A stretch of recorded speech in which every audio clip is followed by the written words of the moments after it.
Can you both hear me? Yep. That's perfect. Well, hi everyone. Thank you for joining us. I'm Amandine and I am the University Partnership Executive here at Unibuddy. I am so excited to be introducing this session. I am joined by Nathan and Robert. So Nathan is a co-founder of Smile and EduPack, and Robert works at the University of Gloucestershire as a digital manager. They will share their insights and take us through the case study of the creation of the digital prospectus. I know they both have a lot to cover, so if you have any questions, pop them in the chat and we'll circle back to them at the end of the session. But for now, over to you both. Thank you. Thank you very much. Thanks. Cool. Well, hello and welcome. I'm Nathan Monk. Today I'll be leading this presentation called The Future of the Prospectus, a digital first case study. I'm really excited to be here today at Unibuddy Global Conference 2021. Thank you very much to Unibuddy for having us here today. And I'm delighted to be presenting this case study of the work that my team has been collaborating with the University of Gloucestershire on. The project in question is the 2022 Prospectus. It's a truly innovative digital-first approach to the prospectus that has been exceptionally well received by students. I'm particularly proud of the feedback like we see on screen now. And in this presentation today, we're going to look at how the business case was made, what factors contributed to the university feeling safe enough to move forward with such a bold step, where we are today, what successes have been realised, and where we're going next. I'm joined by Rob Tribe, the Digital and UX Manager at the University of Gloucestershire, who I work with very closely with a number of projects, including future developments to the prospectus. And as I've said, I'm Nathan, one of the co-founders at Smile. I'm passionate about the intersection of design and technology, and I'm known for my work on university websites. You can find out more about me at wearesmile.com/Nathan. Now, I've been working with the University of Gloucestershire for almost 3 years now. Our work began on an overhaul of the flagship website for the university and has led on to new and innovative projects like the Digital First 2022 Prospectus. And that's all through the vehicle of Smile. Smile is an education-specific digital agency, and that specialist knowledge has earned us more than a few awards along the way. We're particularly proud of our small collection of Heist Awards and our not-so-small collection of success stories that we're very proud to have played a part in for so many different universities.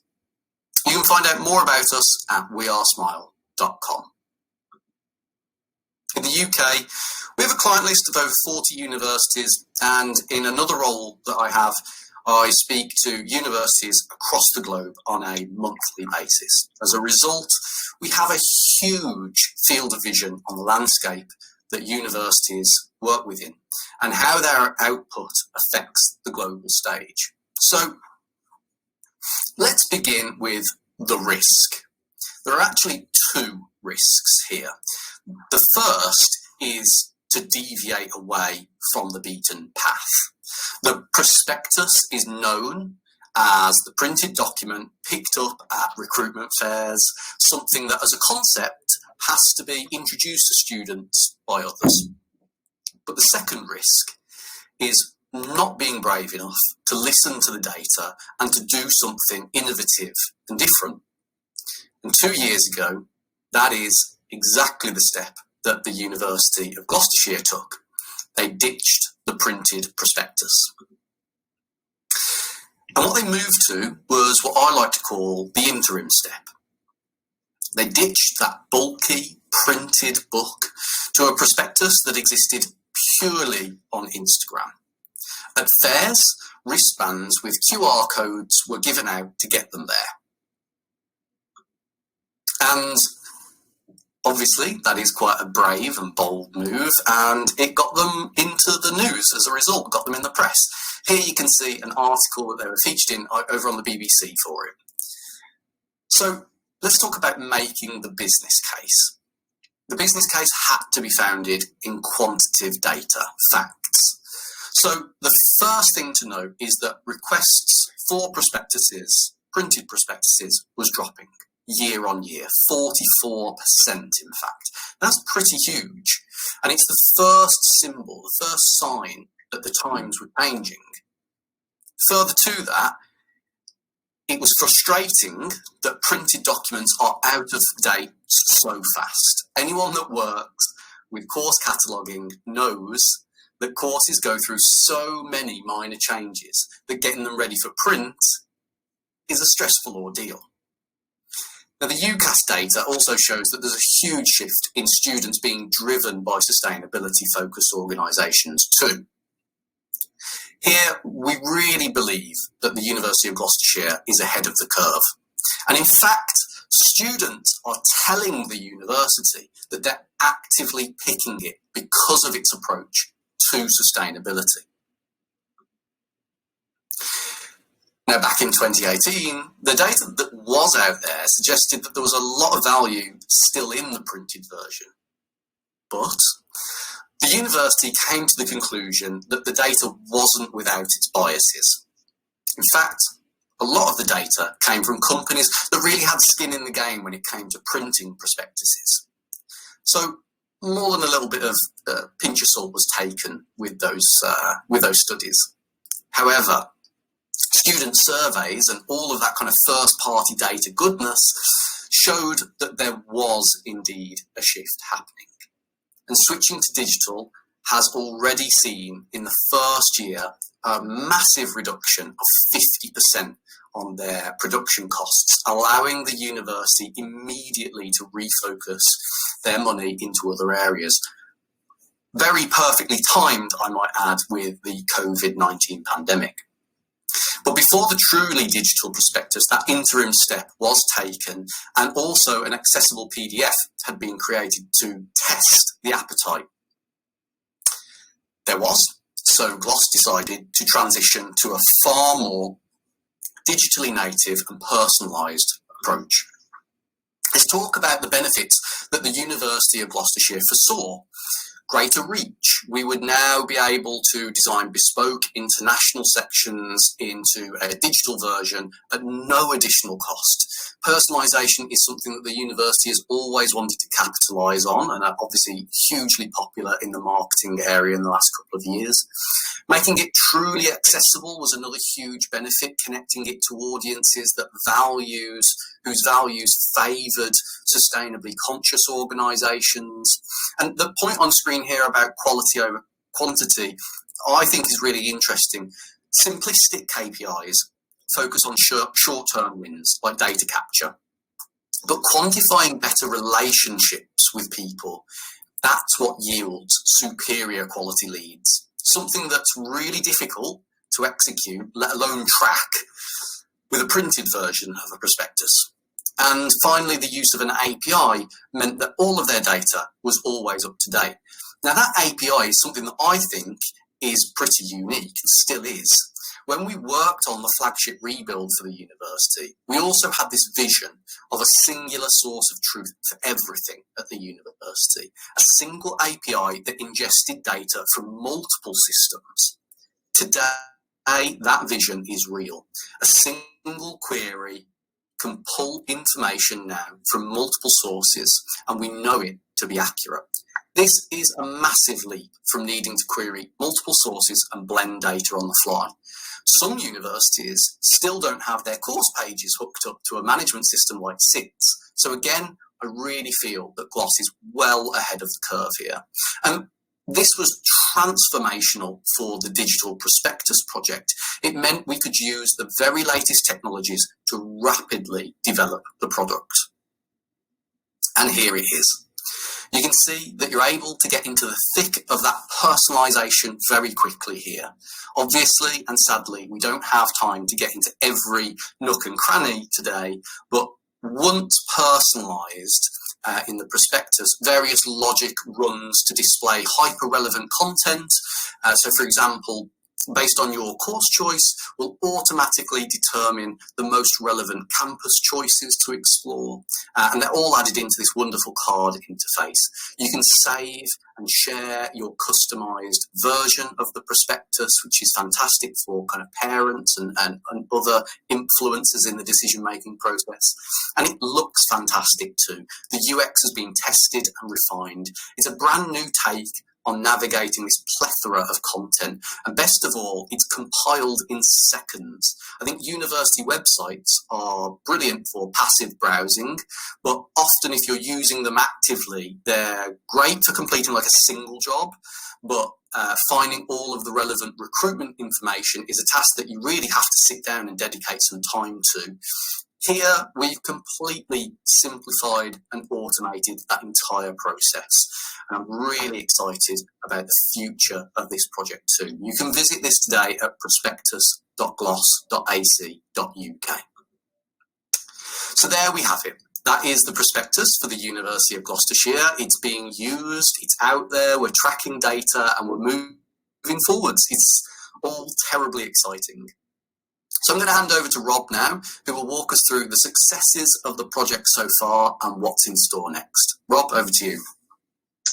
Thanks, Nathan. So Nathan's spoken a bit about the benefits that we foresaw. So what have we realised? Well, the headline that we'll lead with is that in September 21, we've seen a 317% increase in the number of prospectus users when compared to last year. However, it's never that simple. And I think especially in this case, trying to compare a physical prospectus to an accessible PDF to what is now a full digital experience is a bit like comparing apples and oranges. For a range of reasons, it's very difficult to track a physical prospectus to understand how engaged users were once they were given away. Data capture was a real barrier for us when we had a digital PDF. And of course, a lack of international reach in the past with our physical prospectus meant that we're now tapping into a much larger audience that never used to be available to us. However, there are a number of things that we do know. Next slide, please, Nathan. Thank you. So we're seeing lots of returning users with multiple sessions. So we are seeing a huge level of engagement. Losing the data capture form that we had in the past that people had to complete upfront as a barrier to obtain access to our content has greatly increased the number of users that we're seeing. We now capture data in a different way when people personalize and when they save. We're now seeing nearly 15% of our users are international. That's something that, again, was completely untapped in the past, or very much more so than it is now. A 45% increase in mobile users. We know our prospective students are using their mobiles to engage with us. We can see that from our website data. So the fact that our prospectus is now accommodating these users is great. And more than half of our users are personalizing their own prospectus. Again, showing that tailoring of their content is really valuable to them. So let's talk a bit about savings and costs. Well, as you can see here, that over a 5-year period, the saving is enormous. We're looking at a potential 6-figure saving there. And really that's because our physical prospectus was a standalone project every year that we kick-started and had to build out, whereas the digital product that we've got now is going to stay with us. That doesn't need completely rebuilding year on year. We can optimize and enhance and keep improving that over iterative cycles over years. So what are our users saying? Well, we've reached out via our partner schools and colleges to find out what our prospective students really think about our new digital prospectus. And the feedback's been overwhelmingly positive. I'd love to go through all of it, but we've got just a couple here to show you. So comments, a lot of commentary actually about how physical prospectuses are really heavy and they're not very easy to look at and locate the information that you want. We've had a lot of comments as well about sustainability. You can see here that the fact that it's eco-friendly and a more sustainable alternative to paper is resonating with our students. And I think that takes us into sustainability is a broader topic here. And as a university, sustainability, as with many universities, is one of our core values. We're the only university in the top 10 of every People and Planet League since 2010. We were first in the most recent one. And I'm sure I don't need to tell you all about the sort of broader picture of sustainability and climate and everything that's happening in the world at the moment. But just a point here about how this sort of move really resonates with our students and is really supporting our goal to become carbon neutral as an institution, which we're aiming to do by 2030.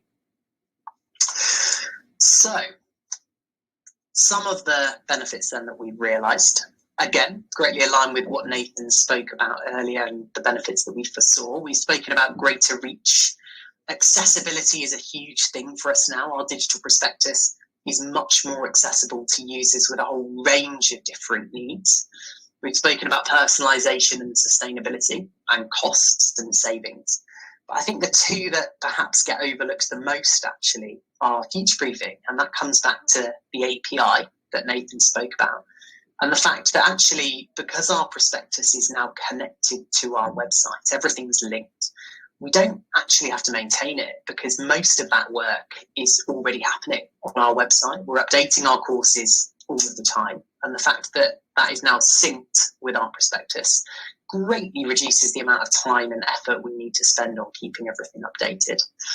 And of course, analytics. We can now use our arsenal of tools and analytics systems to learn from our users and to take a dive into those journeys and use that to inform future developments and where we might take this next, which I think takes us into, well, what is ahead? And, well, I think the answer at the moment is perhaps we're not quite sure, but what we do know is that this is the future. This is certainly not a test and something that we're trialing for a year and then going to step back on because we've decided it's not working for us. We know that our users are really engaged with this as a platform. And I think we are just as excited as you are to actually learn with them and understand where we can take this over the coming years. So thanks. I'll hand back over to you now, Nathan. Thanks, Rob. Well, I think everybody can agree there's some really interesting outcomes from the project. And personally, I'm so chuffed that it's been the success that it has. Unfortunately, that's all that we do have time for today. My email is on screen now. If you want to book a 30-minute discussion with me at any point, you can do so over at wearesmile.com/Nathan.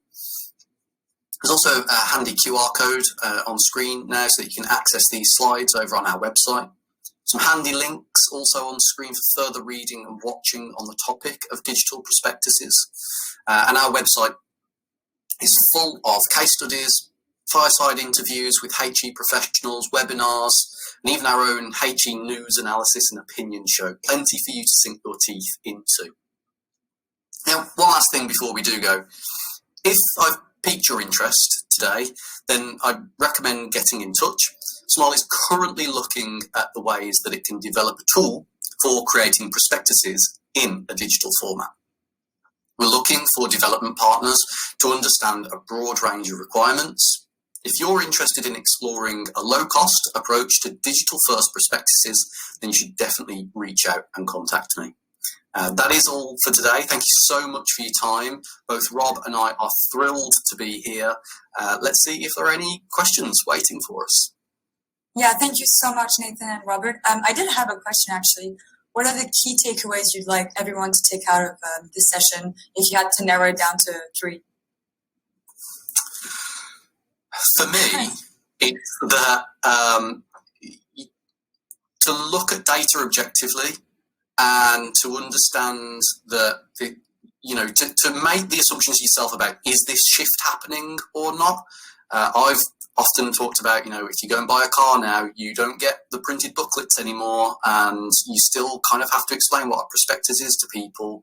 And, there is no one size fits all, I don't think, but understanding this shift towards digital first is really important. And I think the key takeaway, is talk to the audience, see what they want, ask what they want. I think that's really important.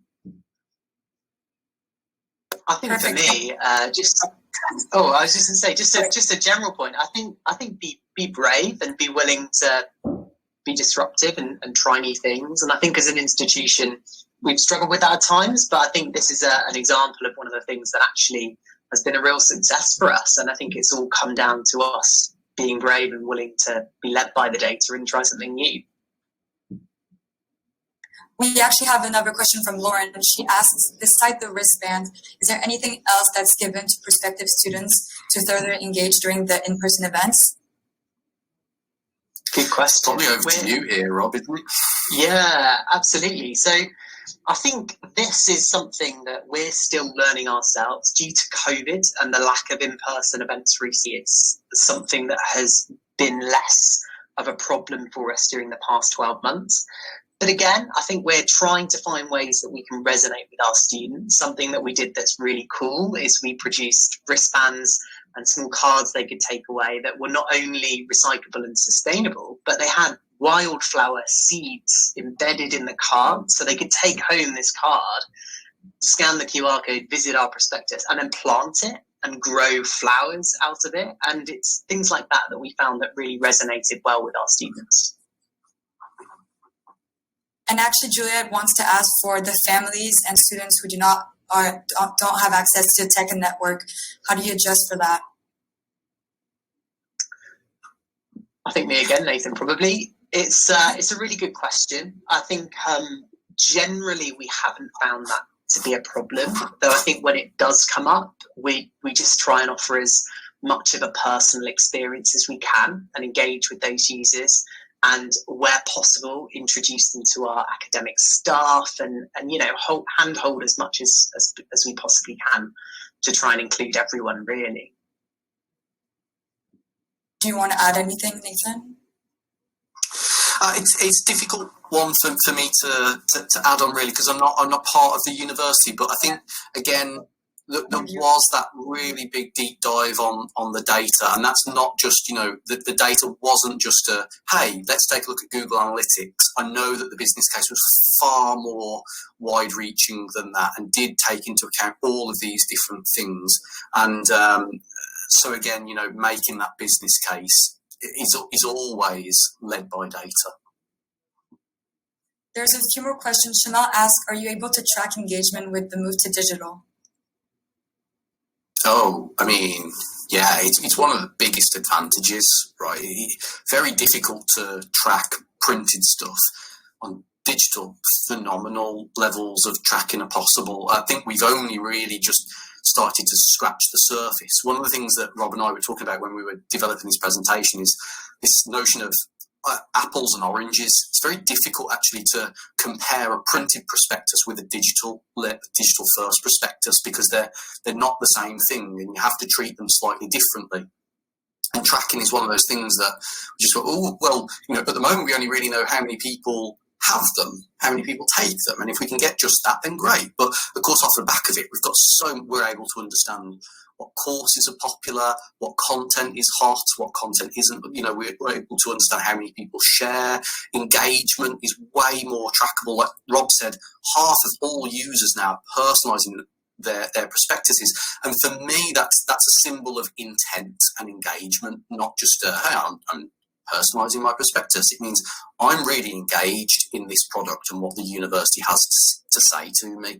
So just things like that it's phenomenal in what you can track with this. I don't know whether you've got anything else there, Rob. No, not really, other than, it lets us track and analyse and use any other tool that we may already be using on our website to gain insights. So, it's great. And you actually touched on personalizing, and then Nikki wants to know if there's a case for personalizing the prospectus for different audience in a way that's for print, or is that unnecessary in your viewpoint? We've only really begun to scratch the surface with it, but we have started that, at least with the international stuff, and we can personalise towards geographically diverse audiences really easily. And what's been fantastic about that for the University of Gloucestershire is it has opened up an international reach that perhaps it's a slightly untapped market. Would you say that's fair, Rob? But moving forwards, of course, the potential is massive again in terms of how we target people and what we target people with. I think there's always this line with personalisation that you have to toe between kind of being cool and being really creepy. But I think if we can toe that line, it'd be fantastic for conversion rates. We have a few more questions, but I'm conscious of time. So Susan does want to know if you could explain further the wristband. Over to you, Yeah, Robin. so the wristbands were a really cool thing that we were giving away at our in-person event. So everyone got a wristband. The wristband, of course, had our campaign on it, and it also had a QR code, so you could jump straight into the prospectus. They could take it away. It was on their wrist. You know, they weren't going to lob it in the bin with all of their other physical prospectuses. And the really cool thing that we were able to talk to our students about was, again, there were wildflower seeds embedded within the paper. So it was a really cool concept. And you could take them home, plant it in soil, water it, and yeah, you'd get wildflowers growing in quite a short period after that. So our students loved it. It worked really well. I love that. That's amazing. Okay, one more question. Would you attach a personal brand to a university? For example, have the team lead be the face of all outreach, so we would pre-record videos for specific campaigns? Good question. I think it probably depends very much on the campaign. I think maybe outreach is an example where that might work really well, because I know that they depend on a lot of personal relationships with schools and with prospective students and partners, but perhaps not with some of our more prominent campaigns like this. We normally would be university-led, but there's definitely a case for using our students and our alumni, and we know that prospective students want to hear from our students, and especially our student ambassadors. So sure, yeah, I think you just need to be careful about exactly how you execute that on a campaign basis. Well, thank you so much, Nathan and Robert, for your time, for your insights, for your experiences. Eliza wants to have your contact details, but we'll share that, of course. And as you mentioned, you'll be putting up your emails. So thank you so much, and have a great day. Thank you.